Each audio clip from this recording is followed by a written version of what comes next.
even thinking. We are live on social. Well, good morning, everybody. All of our friends on social media. I'm Dr. Jim. Taban is here also, and we are talking Hurricane Hub today. Yeah, we are, and we're live on social media. We'll be live for the next hour on social, on air, so scan that QR code. It'll help you go to whichever platform that you like to watch us on. You can ask us questions, and it's all fun. You can also just complain. If you want to complain about something, the weather, I mean, we're happy to hear about that too. I don't know if I'd say happy, but... Well, I don't know, because the more angry they are, the better the comments are typically about now, weather-related, please.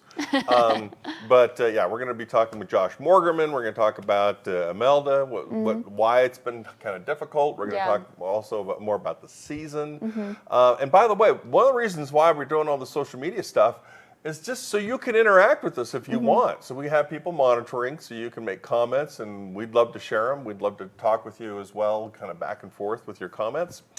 And that's kind of the plan for the day. Yeah, and that's what you'll see me doing. So I'll see all your comments in real time, and we'll be able to answer them here. And I'll just bring them to Dr. Jim and, of course, our very own Josh Morgerman. Of course, you might have been watching her thinking, she's not paying attention to anything. Yeah, I don't pay attention to anything he says. She's just surfing the internet and not even looking at me. And no, it's true. That's how that, and actually that is kind of true too, but not in this case. She's actually looking over the social media platforms. Is it okay? Can we bring Josh in? Is he? Well, we're not yet on TV, Josh. We're still on social media, so you can still swear. It's okay until we're on television. How you doing this morning? Good. I'm glad I could be myself for a few minutes before we got to sanitize. I know. Well, it's true though. I mean, the rules are very different for the internet versus what we have to say on television. Oh, yeah. No, this is good. I feel this is the liberated part of Hurricane Hub where we could cut loose and get crazy. Oh, no. Yeah, crazy. Yeah, that's exactly what we're doing. Okay, so we've got a couple of minutes here before we get started. So, we've been doing this all season long, and actually you and I, we've been doing this for several years now. We've, Doctor and the Dude, we've had different kinds of seasons, and overall, every year, it seems like Mother Nature surprises us with something different, and this year has been one of those surprises. Absolutely, and that's one thing I've learned. I've been a sort of hurricane nerd for a very long time, and that's the one thing I've learned, which is just what you said. Every season is different. There's no rules around it. I would characterize this season as just, I keep saying it's very bipolar. We have these big, tremendous bursts with incredible specimens, Category 5 hurricanes, separated by these big yawning lulls where like nothing's going on. And it's like, okay, what is up with that? Right now we're in a burst. We had this long period of just being dead. Now we've got like multiple things on the map. We've got two hurricanes that are dancing with each other. And of course that's made the forecast very complicated. Yeah, it really has. It's been one of those years where we've had these periods of just nothing, absolutely nothing. And you and I are looking around, we're like, something's weird. But it really isn't that unusual. We got about a minute before we're on regular television here. But it really isn't that unusual to have these kinds of periods.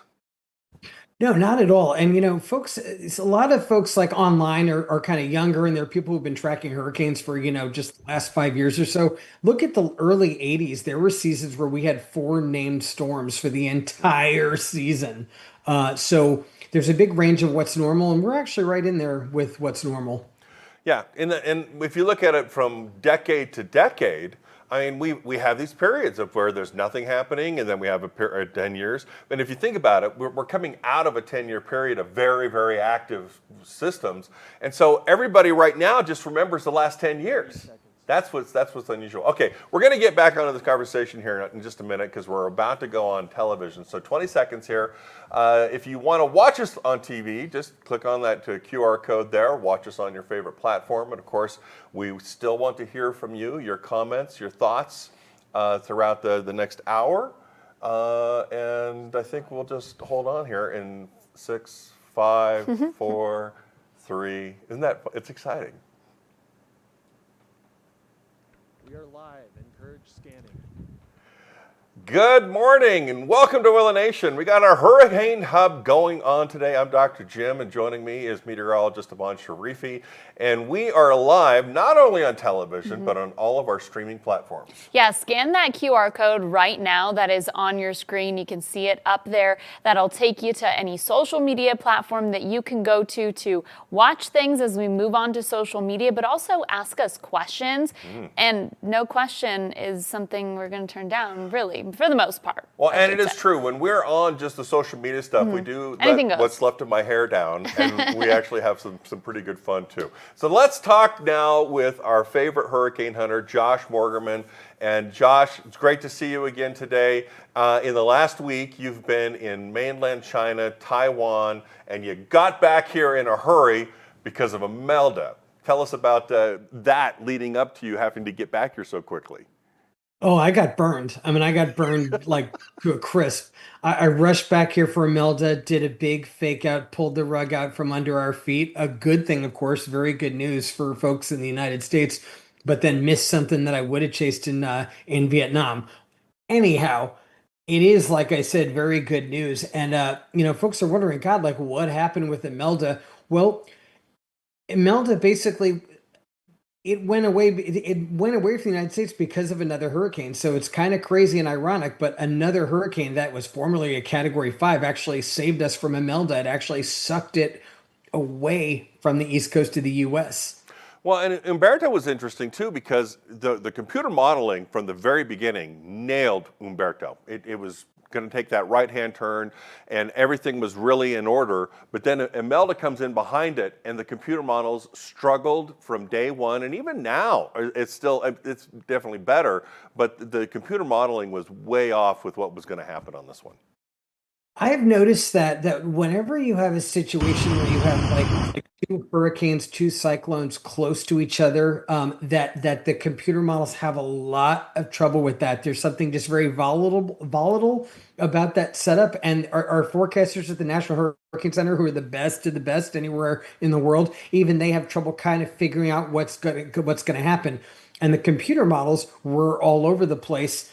What's interesting is the AI models seem to kind of sense that it was going to do that sort of about face offshore first, that they really kind of caught on to that. Kudos to those models for seeing what was coming. Well, and I think when you talk about modeling especially, so when you have two basic hurricanes next to each other, computer modeling relies on data behind where and in front of where the storm might be. And if you have anything that changes that, which was unusual, like another hurricane, which is not, that happens, but not that usual, it's hard for them to kind of adjust to that because it wants to see the flow of the atmosphere. And besides the fact, we had a hard time finding that closed circulation of low with the hurricane hunters. They were flying all over that storm before we could find it.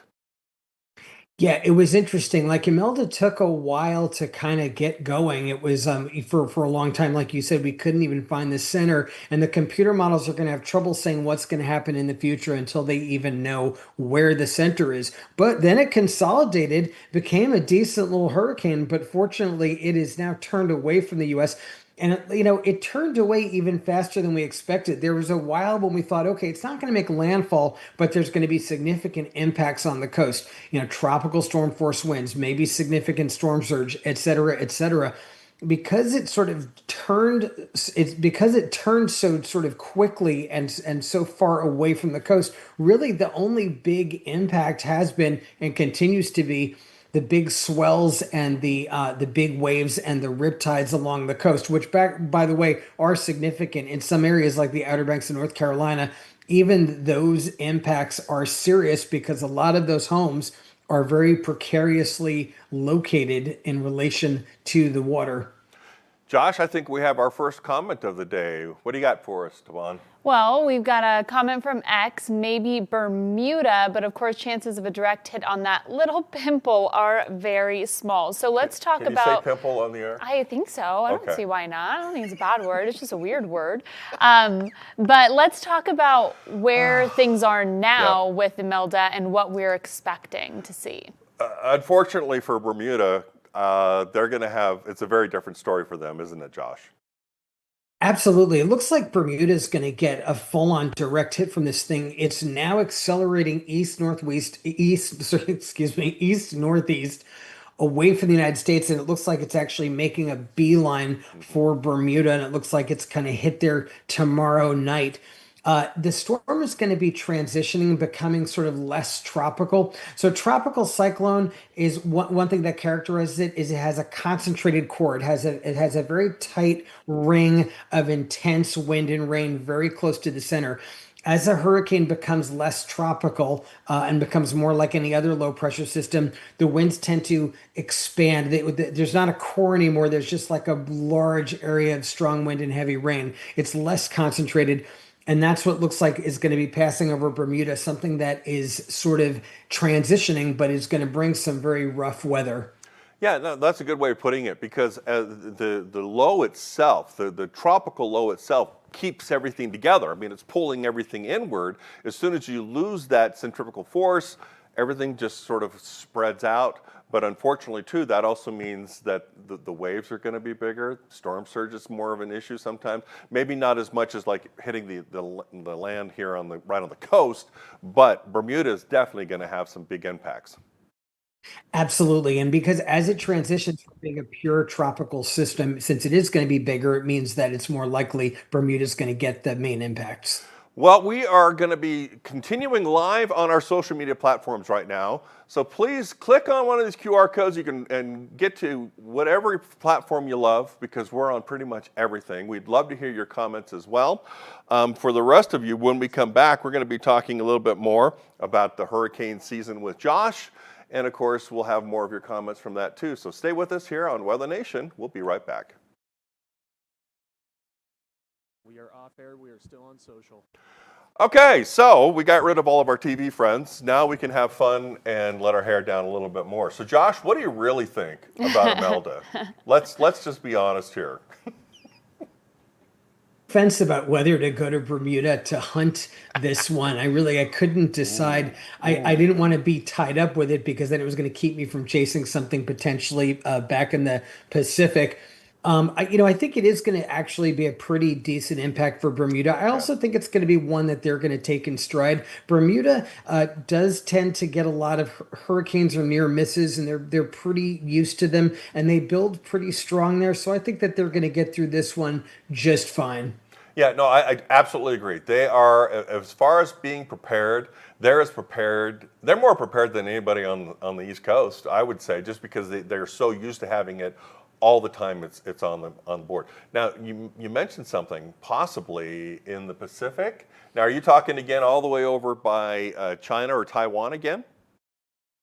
Actually, both. The Pacific, the computer models are suggesting a lot of activity. There could be another typhoon heading into the Philippines, heading into China, then maybe another one into Taiwan. And then on our side of the Pacific, it looks like things are going to get busy off the west coast of Mexico with stuff maybe possibly threatening the Baja California Peninsula. And why that matters to us in the United States is those storms that hit that peninsula hit that part of Mexico, oftentimes get into the desert Southwest and can cause some pretty feisty rainfall and flash flooding events. So it's the time of year where we have to watch that.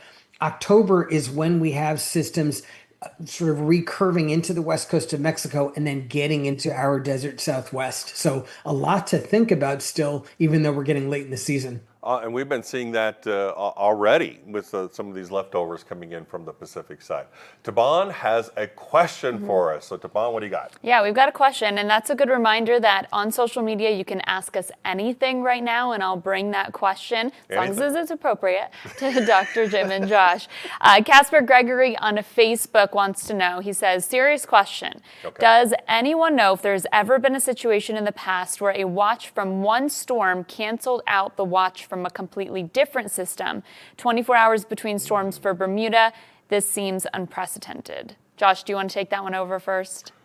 Yeah, I want to yell at Casper for always throwing these tough questions my way and stumping me on air. You know, I'm a dedicated hurricane nerd, and I sort of pride myself on being a walking almanac. And Casper's always asking questions that I don't know the answer to. I will look that up.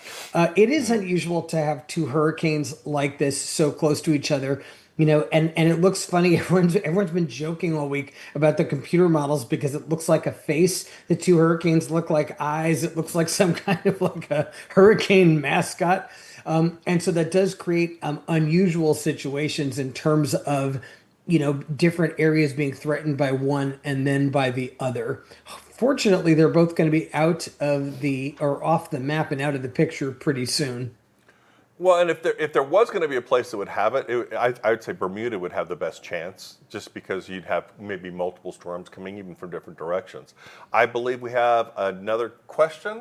Yeah, we've got a question from Tammy Wright on X. Wants to know how many hurricanes hit America this year, and I think that's a good question to kind of segue to our tropical season and kind of where the numbers are, how many hurricanes we've seen, and just what the forecast was supposed to look like as well. Yeah. So there's two aspects to the hurricane season. One is, okay, how busy is it? How many systems have formed? And then the other is, okay, how many have hit the US? So in terms of activity overall, this big burst that we've had in the last week with Category 4 Gabrielle, Category 5 Umberto, and now with Imelda, this little burst has helped catch us up. We were way behind in terms of activity. Now we're about up to 92% of what is normal for this date in terms of accumulated cyclone energy. So we're kind of near normal. Now, in terms of U.S. impacts, no hurricanes have hit the United States yet this year, and it looks like there's a chance maybe there won't be any. We still have another good month to go, though, before we could sort of rule that out. Hurricanes typically can hit the U.S. even into November. One thing I want to point out, though, is that we've had a very busy decade. We've had year after year of many U.S. landfalls, many devastating U.S. landfalls. It's very normal for the U.S. to have no hurricanes in a year. Last time it happened was 2015. It also happened 2013. It also happened 2010. 1982. It's not an unusual thing, but we haven't seen a year with no U.S. hurricanes in a while. So it seems like it's a weird thing when it's not. Well, and you have to also keep in mind that for us too, a landfall is very different than the amount of storms that are out there in the basin. And we tend to forget that too, because we write them off. We write those storms off very quickly. And by the way, too, long range modeling is hinting that something wants to, again, in about a week, form around the Bahamas. Could be something similar to what we're looking at right now. And anything forming in the Bahamas this time of year, we're like either it gets that right hand turn or possibly moves towards the Gulf. We're not sure about that yet. And since it's at the longer end of the range of the modeling, our confidence isn't very high, other than, as you know, we talk about this all the time, that this is something we're going to just look at and keep our eye on for the next couple of days as these other systems work their way through.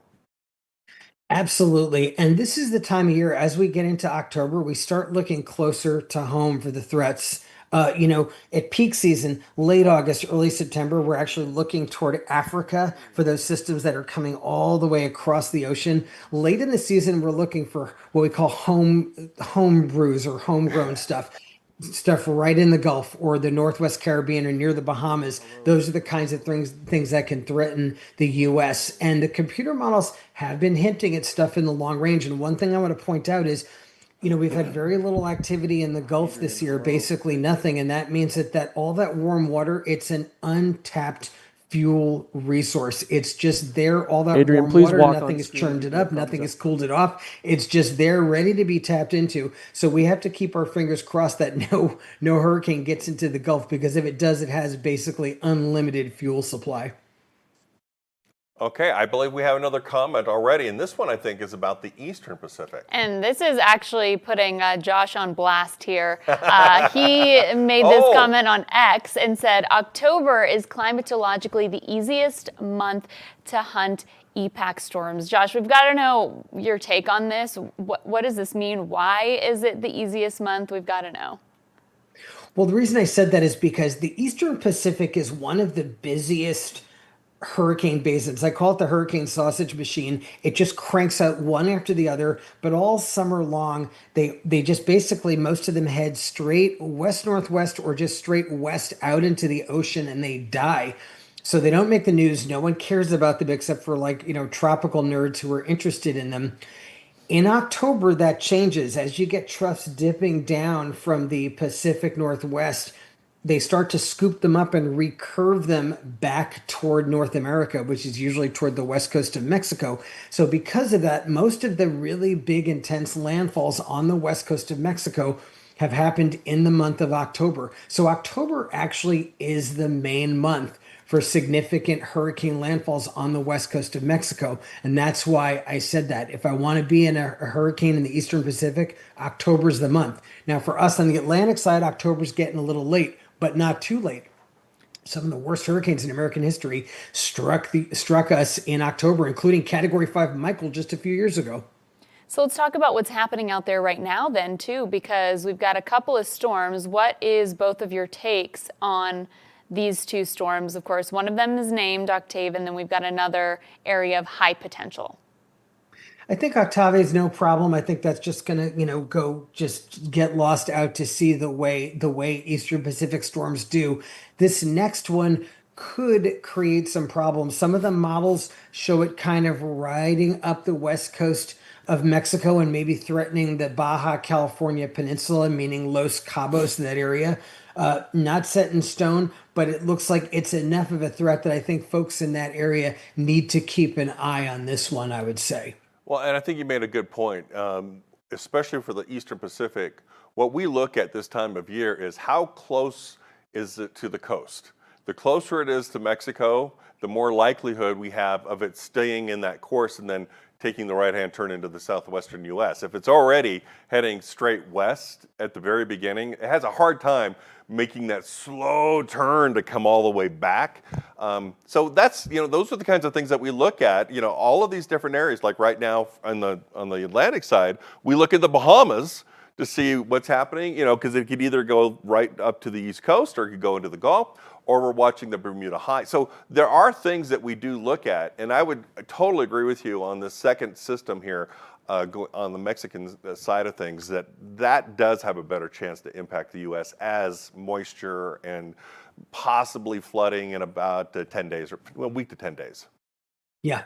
And just a quick little bit of history. October is usually we have less hurricane landfalls, but some of the hurricane landfalls we have had in the United States in October have been really bad ones. A lot of them have been in the Gulf, like Category 5 Hurricane Michael, the Great Tampa Bay Hurricane of 1921, the last really bad hurricane that made a direct impact right on the city of Tampa. Also, Wilma in 2005. But the East Coast is not immune either. The big one that's remembered there is Hazel in 1954, Category 4 that struck the Carolinas in mid-October. So the lesson of this history is we're not out of the woods. And we've got a new question here off of Facebook. Blanchy or Blanche Eskridge wants to know, I have friends cruising in the Mediterranean. Are any storms threatening them?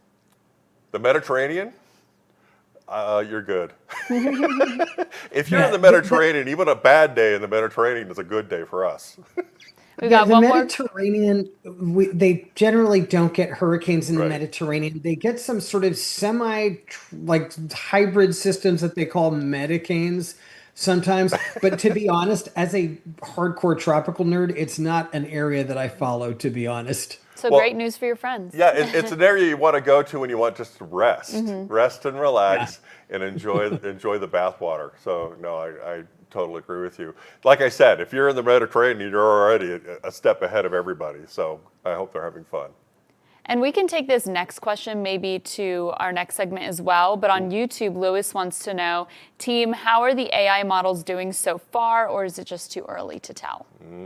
That's a good question. Well, it is a good question, and so we're about 40 seconds away from going back on TV, and I think we'll bring this up again because I think people would want to hear this. But the AI models continue to show more and more promise, and so I'm actually excited about it. I know some people are very nervous about it, but when you can take all of the data, which is just overwhelming, my brain can't even handle it.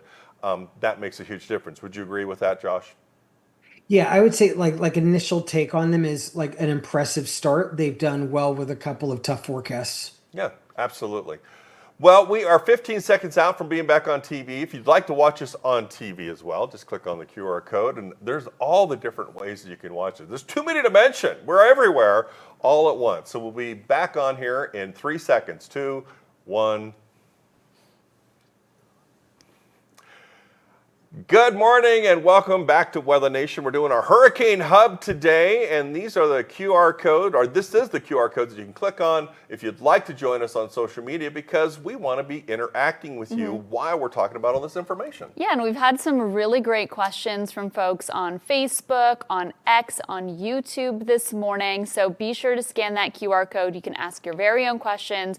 We're talking everything from AI to what's happening in the tropics, what we can expect to see in the tropics here as we continue to move forward as well. And Josh Morgerman is here with us as well as part of our Hurricane Hub. And Josh, just a couple of minutes ago on social media, we got a really good question. I think we should answer this question again for all of our friends on television. Yeah, so this is from YouTube. Lois wants to know, team, how are the AI models doing so far, or is it too early to tell?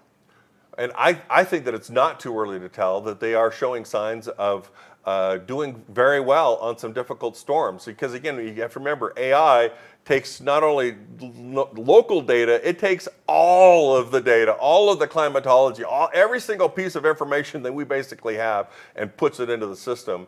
And so overall, it just has more to deal with, and you have more information, you tend to get a better solution. Josh, what do you think? Yeah, my initial take is fairly positive. I think I went into this season being a little skeptical. This is the first season I've really been looking at them, but I've noticed that they've done pretty well with a couple of tough setups where it was hard to know what was going to happen. They did well with Imelda. They saw that drastic turn before some of the sort of more traditional models did. So let's see. But one thing I want to caution folks against is jumping to judgment too soon. You know, it could be they did well with the last couple of storms, but we need more data. We need more test cases, because sometimes, you know, I've noticed with all the models, you know, each one will have kind of a hot streak, do well in a certain area during a certain time, and then it just totally craters and has a couple of bad games. So let's see. But I will confess, though, that as someone who hunts hurricanes and typhoons, the AI models are now part of my sort of my core tool set. I do look at them and I do refer to them, and I take what they say seriously.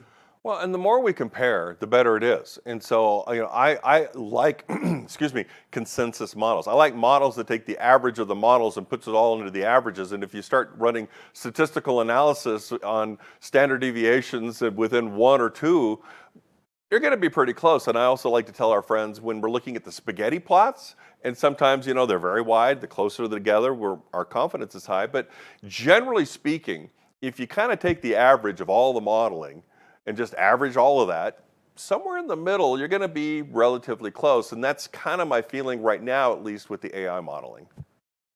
Totally. And I have to confess, you know, doing this, you know, for decades now, hunting hurricanes, a lot of times that is kind of what I'm doing. I'm just sort of looking at, okay, where's the center of that massive spaghetti lines in that middle area, that consensus zone, to put it in a fancy way, is oftentimes where it ends up. Yeah, no, that's true. That's absolutely true. Hey, let's take a quick break from the tropical weather. Let's go and see what's happening live on our Viper radar across the country. There's some things happening today. And Adrian, you got that for us.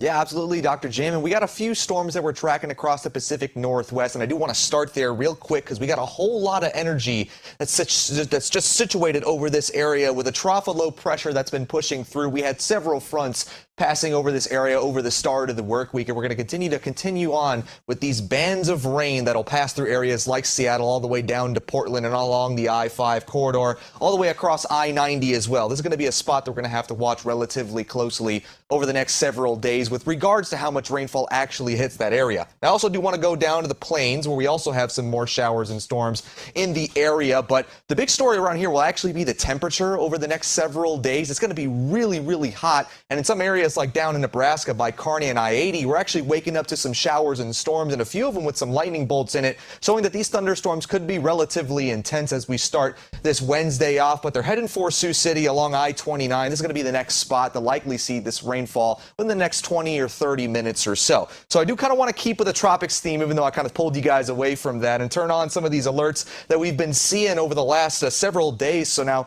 Hurricane Imelda and Humberto are out of here, but we still are going to have rip current and coastal flood advisories all the way across the East Coast. Back over to you guys. All right, thank you, Adrian. Now I feel like we're updated on what's happening right now, and I believe right now we also have another question. Yeah, we have another question, and just to be sure, we've got 2 minutes left on air, but we are going to continue everything on social media, so be sure to join us there and ask your questions as well. On YouTube, Pest Hunter Outdoors wants to know, how does space weather affect hurricane season, such as coronal mass ejections from the sun? Ooh. Who wants to take that? Wow, I don't think either one of us wants to take that one. Yeah. But we can. Give it a go, Dr. Jim. See what happens. I will give it to you. I pride myself on just saying I don't know about a topic. Yeah, no, honestly, as far as direct impacts on like local weather, probably not really that much. Now, on a longer scale, I think that there's definitely more impacts because we're talking about electrons, and protons getting crammed into our atmosphere very quickly. Honestly, we haven't had the ability to measure them in such a way to add it to the computer modeling, at least at this point anyway. So I think there has to be a relationship in there somewhere, but I don't think the research has been done yet. There you go. That's your answer. You're able to kind of stump the two of these too. So give us your hardest questions. What about you? You're a meteorologist too. She can jump in here anytime. I'm just the moderator here. I don't know what you're talking about. Let's put you in the hot seat. Suddenly she doesn't know. I was like, I don't know what meteorologist. I don't know what that is. I'm with Josh on that. I don't really know much about the space weather side of things. Well, and I look at crazy stuff, and so I do look at. Knows a lot. I know, and so I do look at things like that. Honestly, I think it has it may have more of an impact on lightning more than anything else, but that's for another day. Hey, click on the QR code. We'll continue talking about this crazy topic on our social media platforms. We'll be right back.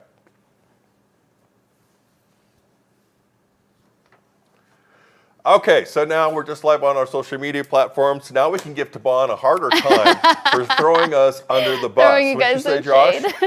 Listen, we said no question is too hard of a question. You gotta take a jab at it. Well, we didn't even say hard. We said you can ask us anything you want. That's true. And you both cowered. You both went away. I mean, I don't really know much about space weather, to be honest. So no one does. Yeah. I mean, except for the people. Astrophysicists. Yeah, that. So, which I didn't really study that in college either. Okay, we were going to talk about a little bit more on what we're expecting in the Atlantic Basin. Yeah. Between now and let's say the end of October. We're now in October, Josh, and we still haven't had a landfall yet.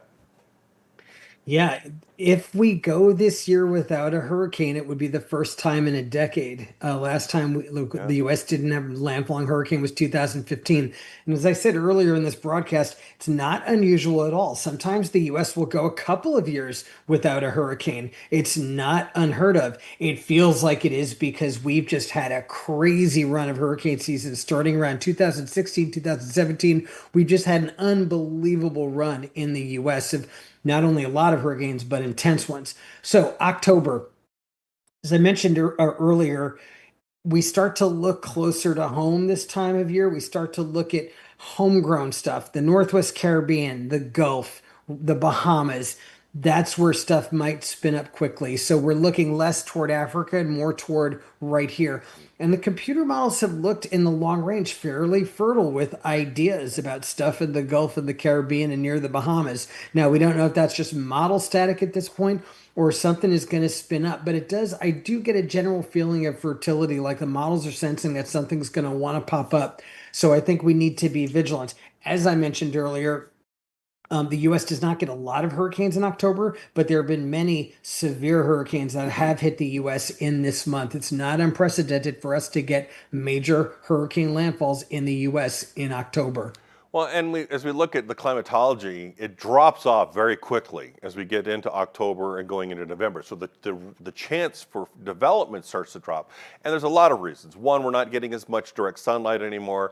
Two, as that changes, the polar jet, the things in the upper levels of the atmosphere start to move faster in the northern hemisphere, meaning the cold fronts that are coming out of Canada have a little more oomph and are moving a little faster and can go all the way out into whatever the water is, whether it's the Gulf or the East Coast, and push those things right out to sea. Yeah, that's one thing you'll see in October. A lot of the sort of October hurricanes that form in the Caribbean, they'll recurve very sharply. So instead of getting into the Gulf, they'll kind of cut right across Cuba and go, into the Bahamas and out to sea, and maybe not even hit the US. I'm thinking of Michelle in 2001, a category 4 that hit Cuba and just went right out to sea, didn't bother the US. But that's not always the case. And I'm thinking of Hazel of 1954, one of the great hurricanes in the history of the Carolinas, a category 4, which smashed Myrtle Beach, Wilmington area. That one just went right up the East Coast, and that was right in the middle of October. So it can happen. Well, one of the downfalls to that too is that it could ride up, depending on the timing, along the entire East Coast and get all the way up to New York. And then, that's when you have those kinds of things that can happen too. So, like you said, we're not done. I believe we have a new question from We've got another question, and we all know by this point that Casper Gregory likes to ask the tough ones. All right, Casper. So this is on He's Facebook. in a lot of trouble. FYI. He asks, okay, tough question. So he's challenging you both, okay? Oh, boy. Do you believe there's a link with very low atmospheric pressures of a tropical cyclone passage triggering earthquakes? I feel like a lot of people always have this question: how does weather or can weather impact earthquakes? And my feeling is I don't think that there's any connection. But Dr. Jim, I'll let you. All right. Well, okay, I don't really know about if there's an impact that relates to this, but what a lot of actually my personal research has been focused on, and I actually have a US patent on this idea, is that the electromagnetics of the atmosphere, which is basically lightning and the electrical currents in the atmosphere, and the electrical currents in the subsurface, which are low frequency, they actually interact with each other a lot more than people thought. Meaning that lightning is more likely to look for another current, whether it's low frequency or not. And those currents tend to focus along fault lines, and fault lines is where we also tend to see more earthquakes. So, and also fault lines is where we can do natural resource exploration, which is a whole nother level about this. So as far as the relationship between the two, as far as the one causing the other, tectonics really is what's causing the movement of the plates and the changing of the faults, but the relationship between electrical currents in the atmosphere and the subsurface, I think there's a lot more connection to that, but it may not be causal. It's just more of an influence of interactivity. Josh, you have anything to say about that? I have to say that I appreciate and value you filling that space. Well, and typically, too, when we talk about things, that, as meteorologists, we talk about what's happening in the air. As soon as it makes it on the ground, we're out. But a lot of Exactly. but a lot of my research is actually the whole process, the Earth process, and so Earth science and meteorology is where my area of expertise has been more, and which I love because it's related. And and you and I are so different. I'm very, very narrowly focused, and you are quite holistic in terms of how you look at just the. No, I'm serious. In terms of how you look at the atmosphere and the interrelationship of the parts, you're much more big picture, and that shows. And I think as we do more and more research, we will find that there is more interconnectivity between all of these things. The Earth is one system. It's not separate. Meteorologists look in the clouds, geologists look in the ground, hurricane hunters look at the hurricanes, but they're all working together as one system. That's where I love to talk about it. So That's a besides great we point. could get, pontificate more about that, let's get to another question. I think this is our last question for Josh. yeah, before we say goodbye to you, Josh, Claudia Rodriguez on Facebook wants to know, when will Josh stop hunting hurricanes and start hunting fall foliage? LOL. So ain't gonna happen. That is so off brand. No. You've never taken a picture by some fall leaves and gone leaf peeping at all? Sure. if I happen to be around nice fall foliage, I will appreciate it. Maybe even take a selfie with it. But yeah, no, I'm never gonna do such sort of like I don't know, such kind of low impact activity. It's not gonna happen. Certainly not over hunting hurricanes. I mean, come on now. That's like not just never going to happen. By the way, I love the foliage. I love it, but I don't want to be stuck in traffic up in the mountains. Yeah. Either. And trust me, they shut down roads here in Colorado because it's too crowded. Because everyone's looking at the leaves. Because it's just that pretty. And it is. It is beautiful, and I don't want to have anything. I will look at it from television and enjoy it from a distance. But I love it. I do love it. Okay, Josh, I believe that's the last question we have for you. Yeah, So thanks for joining us today. you get to go have it's your been cup great. of coffee or prepare for the next hurricane hunt. Yeah, and there's stuff on the horizon. But yeah, it's been great spending my morning with you all, and I'll see you soon. All right. I miss you already. How cute. Aw. All right, now I got to look and figure out what we're going to do. 'Cause Yeah, I mean, with Josh and I, we could talk for hours. What do you mean? You can't talk to me for hours, Dr. Jim? Well, no, you talk at me, but that's different than talking together. Very, very Okay, different. okay. Well, I got this. Let's shift gears. Let's talk about Florida because we've seen a lot of activity in Florida. Of course, we've been tracking Imelda and some of those red flag days on the beaches, but we've got a lot more rain that's going to be on the way for the Sunshine State. And there's even a little low that kind of tries to develop in the Gulf. And unfortunately, this part of the country, they have had so much rain in the last month. I mean, it's just almost daily, and not just little rains. I mean, we've actually had flooding concerns here. So we're kind of working with saturated soils to begin with in this area. So that's definitely an issue. Yeah, we could be seeing the potential for several inches of rain over the next 5 days. I mean, look at some of these models, especially on that Atlantic coast. Yeah. It's definitely not going to be some good beach days ahead. Well, and also we're looking at this an area of low pressure, just a regular normal one, not a tropical one in the Gulf, and that tends to pull the moisture coming back in from the Atlantic side, and so that onshore flow for the east coast of Florida it's a real thing, and it's going to be active for the next little while here. Yeah, and hey, as we were earlier talking about fall foliage, it just means there's a lot of festivities that kind of start to happen this time of the year. Earlier, we spoke to somebody to talk a little bit about how the weather impacts hot air balloons. So let's listen here on that. As an aircraft, we are the most susceptible to the weather. We can't, if we see something in front of us, a storm or something, we can't fly around it or over it necessarily. So you're part of the weather. So we're actually just like if you think about a particle of dust being in the air, that's what a balloon is.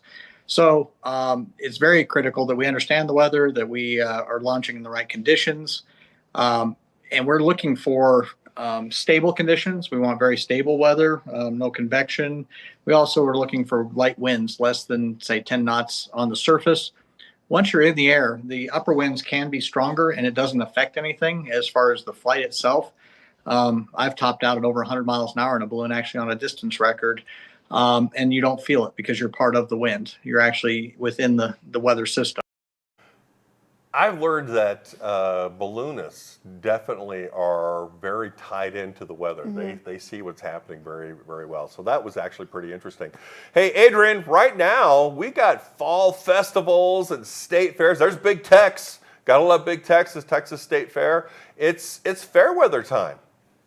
Yeah, it's fair weather time, absolutely, Dr. Jim, and things are looking good for a lot of these festivals across the country, and we'll start things off over in Albuquerque with the Balloon Fiesta, and I got great news for you guys. Starting on Saturday, things are going to be looking real dry. We'll have temperatures in the mid-80s, dipping into the lower 80s come Sunday and into Monday. Regardless, you're going to be expecting clear conditions all the way throughout, and over the next 2 days, let's say you're volunteering at the festival, getting everything set up, you're also going to be looking pretty good all the way across Albuquerque, all the way through Thursday. Shouldn't have any problems rainfall-wise. Things are going to be looking great. Temperatures as well will stay just slightly above average. And looking at your 7-day forecast all the way throughout the Balloon Fiesta, things should be looking good. And the same will be said for the State Fair of Texas there out in Dallas, where things are also going to be looking nice and dry from today and tomorrow. It already has started, and all the way into next week, things should be looking relatively good. But also want to talk a little bit about some travel forecasts. Have you got any travel plans for you there? And bring Tabon in here, talk to us a little bit more about that. Yeah, we'll just show you what's happening across the country because there's only a couple of spots that may be impacted by weather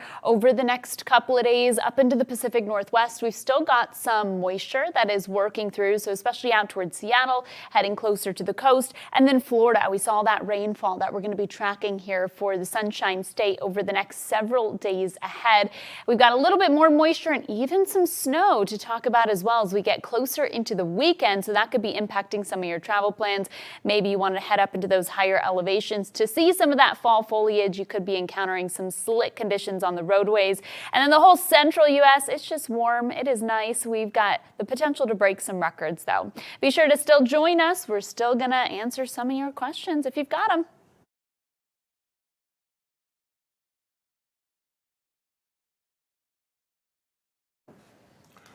Good morning and welcome to Weather Nation. Tabon Sharifi and Dr. Jim here. We've been talking tropics, but now we're going to talk a little bit more what's going on with our weather across the country. Yeah. And boy, we've been talking about tropical stuff. This is a gigantic low out in the Pacific Northwest, but it's not tropical. It's not, and it's finally bringing some much needed moisture across parts of the Pacific Northwest. That even means as those temperatures start to drop, we could even see a little bit of snowfall out there too. Yeah, and it really has been hot and dry in these areas where fire dangers have really been high, even in Oregon and Washington this late in the season. But this big area of low pressure is going to pull with it some instability, and really you're going to have a weather pattern change in the Pacific Northwest. You're going to really notice the difference here. Yeah, and I was just talking about kind of a travel forecast on our social media, and you could even see a little bit of snow into those higher elevations. So notice it's just a little bit of that continuing rain on top of what we've seen, but it's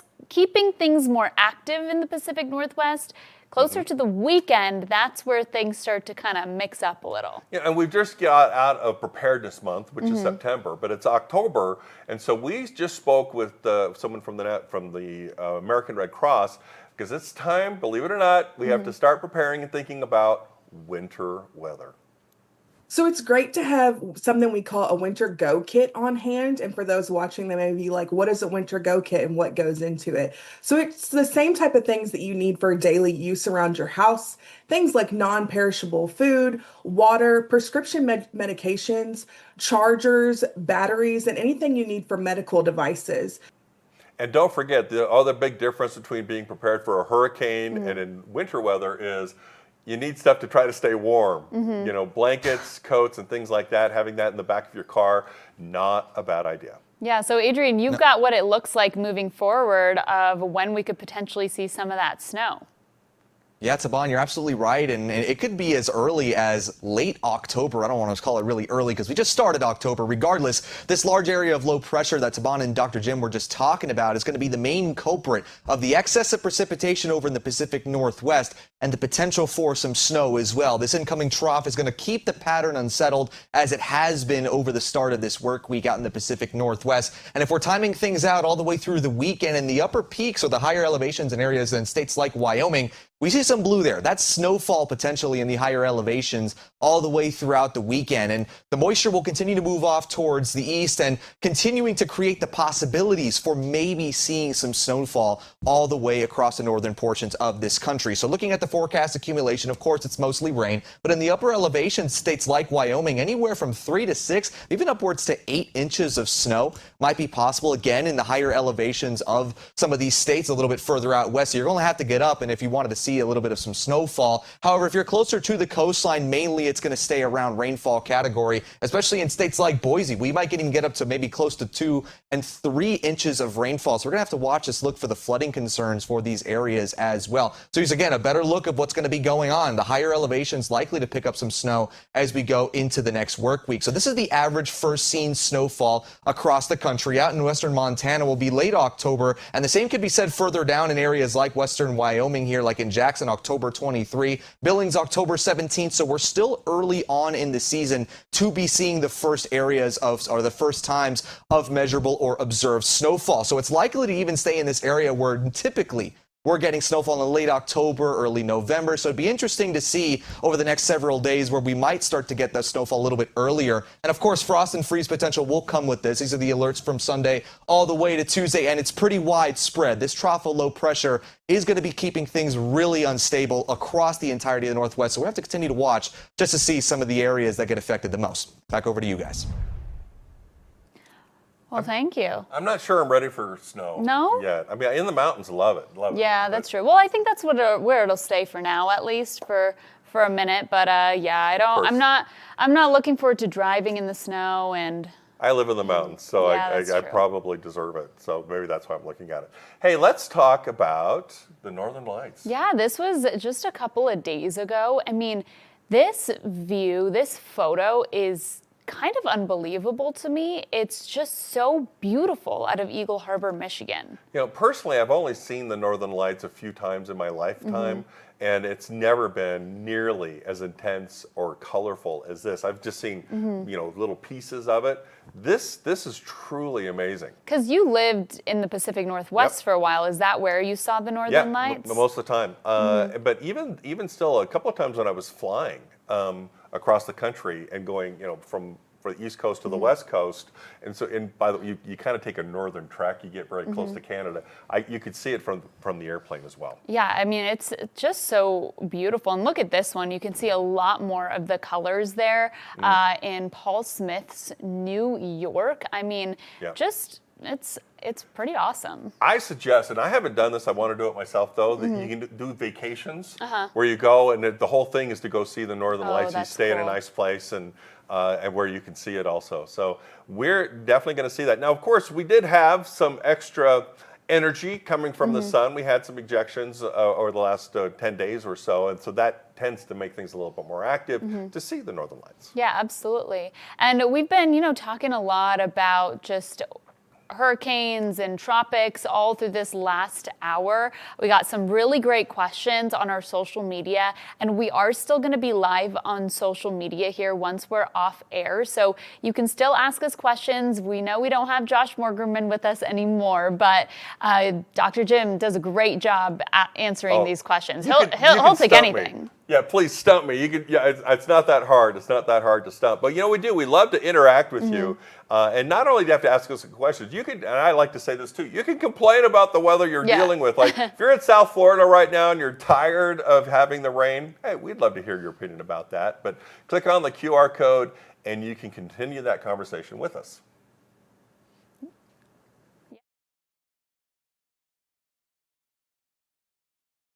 Be taking Live all your there questions. in 3 seconds. 2, 1. See you soon. Well, All right. thanks for joining us back here, or thanks for hanging out with us this last hour, I should say. And like what we've said earlier too is like we can let our hair down just a little bit more when we're on our social media side of things. So if you feel like you need to swear, it's okay. We can accept that. No, you don't have to do that. I won't repeat that in the question. But. Yeah, no, that's okay.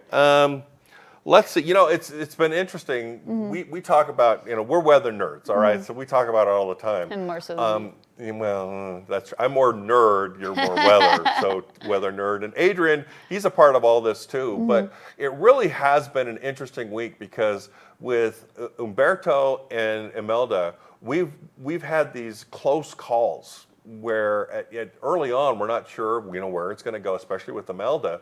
But it's kind of been a year of close calls for us here in the U.S. when it comes to our tropical weather. Yeah, it's genuinely felt that way, and it's always kind of really nerve-wracking, especially when things are quiet for so long, Dr. Jim, and then something kind of sparks up out of nowhere, like Imelda and Umberto. It felt like really in a course of 2 days, we had 2 named storms out in the Atlantic at once, which is just incredible to see. And we should let our friends know that Adrian is in West Palm, Florida. So he's down there, right where all these things happen. I mean, Florida's sticking out, just saying, hurricanes, please hit me. And so this is, it's unusual for us. I mean, now, Taban and I, we grew up in California. So, very different kind of weather. There's plenty you can say about us too. Yeah, we watched the news. I was growing up a little bit. Then I moved to the Pacific Northwest, and we got storms up there. But for our friends in Florida, let's talk for just a second about how the rainfall that we've had, which is not necessarily, is tropical in nature, it's not from tropical systems, but it's really been raining a lot for those folks in that area. Yeah, Dr. Jim, you're absolutely right. And I'm a Florida native. You guys were born and raised out in California. I'm used to this. I mean, that's one of the main things that got me into weather living in Miami my whole life. It's like, why is it sunny 1 second and then the next second I can't even see the car in front of me, just how much rainfall there is. But there's just an influx of tropical moisture almost constantly, especially when we do have tropical systems that do make their way out of the picture. The tropical moisture does stay, and since conditions are rather unstable down in Florida regardless, it's almost just like a melting pot for the cultivation of these strong showers and thunderstorms. And right now, that's not going on. We still have some residual showers left behind by a few of these storms, but things are relatively quiet in Florida for now. As we go throughout today and tomorrow into the peak daytime hours along the East Coast, we've been talking about the onshore flow that we're likely to see, or that we have been seeing across the East Coast of Florida. These storms are really going to spark up, and we're already seeing a few of these showers offshore for now that'll likely continue to stay across the I-95 corridor. Elsewhere, things are looking relatively dry across most of the country. We do have some showers closer to Sioux City here, heading a little bit further off to the east by Kearney as well. This is going to be a spot we're going to have to watch for those temperatures to really start to spike. And then further out of the Pacific Northwest, where we've been watching showers and storms with this trough of low pressure that's been traversing across the Northwest, giving us better chances for rain and potentially snow into the next few days. Back over to you guys.